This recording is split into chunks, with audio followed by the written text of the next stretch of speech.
Hello, little ones. Today I return with the nectar. Please don't bite my fingers while I...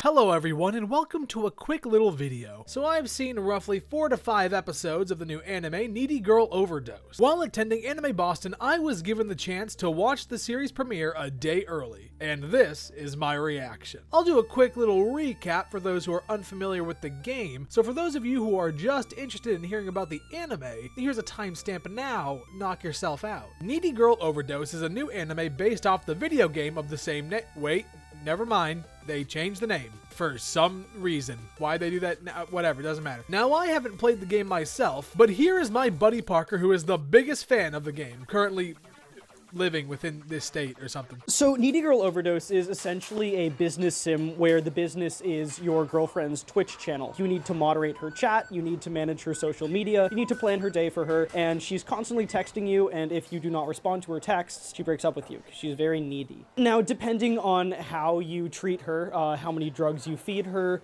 how often you make her stream, how often you have sex with her, you'll get one of a number of endings, and these endings range from good, where she goes to therapy and decides to quit streaming, to very good, where she becomes a cult leader and commits genocide. Thank you, Parker. Not sure if any of that was remotely usable. This anime was made in collaboration with the original game's creator before he was removed from the project for being too difficult to work with. But there's no bad blood, and he seemed to really enjoy the first episode, so that's cool. Good on him. That's awesome. But now to the anime. I won't be going into too much detail since I am weeks ahead of anything you guys have seen or will be seeing soon, so I will just give my basic overview and reaction and how I'm feeling about the series thus far. The anime is a direct sequel to the game's canon ending, so fans of the game will be happy to hear that. But also for people like me, and what seemed like most of the people who watched the premiere who haven't played the game, you'll be fine, if maybe just a little unprepared. As for what I've seen, I really liked it. Like, way more than I thought I was going to. The series does not beat around the bush with anything. Where some series try to tell a story and subtly drop hints about the message and themes, Needy Girl Overdose attacks its viewers with blunt force trauma. The second, and I mean the second this series starts, you know exactly what you're in for and what it's trying to say. No build-up, just boom. And it works really well for the style the series is going for. It's extremely hard to compare it to anything else, at least for me. I'm sure Parker might have something to say. Okay, so Nigel mainly watches moe anime, and he hasn't seen very many of the classics, which means he never saw Perfect Blue, Serial Experiments Lain, Boogie Pop, so on and so forth. These are all shows that are pretty clearly influences on Needy Girl Overdose, at least in my estimation.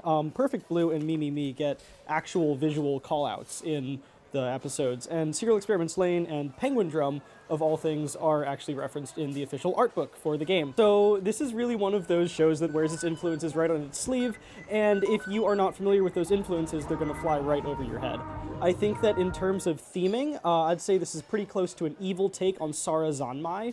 It's also pretty close to Sara Zanmai in terms of its narrative structure, which is pretty cool. The closest thing that I can personally compare the series to is Monogatari. If you have seen that series in full, then Needy Girl's harsh approach won't be as much of a shock to you. But if you are not familiar with Monogatari, it might feel a little intense. The animation is really beautiful overall, and the use of 3D animation, especially for the opening and some of the later scenes I saw, looked really damn good. Especially this scene later on with a dude on a roof that leads into a music number. Trust me, you'll like it when you see it, is good. I will also say, this series is not for the faint of heart. I'm sure it'll be fine for most people, especially if you're familiar with the game, but this show is intense with its depictions of violence, drug abuse, self-harm, physical abuse, and you know, stuff like that. It's not anything you haven't seen before, but they come at you fast and hard. And depending on what you've personally been through in life, some of these scenes hit really hard. And side note, right at the beginning of the premiere, we had a video pop-up of the director talking about what they were trying to do with the series.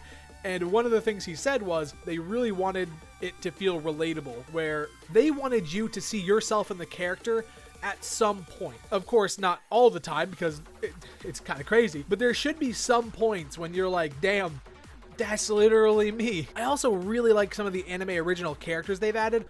Oh, my knee! One of them being called Madoko Dempa Soji. Jesus fucking Christ. I like her. Also, Nachika makes me feel some kind of way.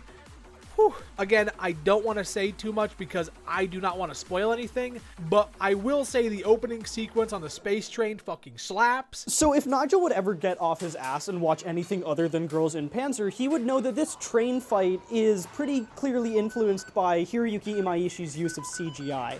These were CG techniques he invented for Kill la Kill in order to save budget, but he liked them so much that Promare is almost entirely done in this kind of CG. And it looks freaking great in this show. It's really cool. Overall, I'm a big fan of the series, and I'm looking forward to seeing more in like a month or so.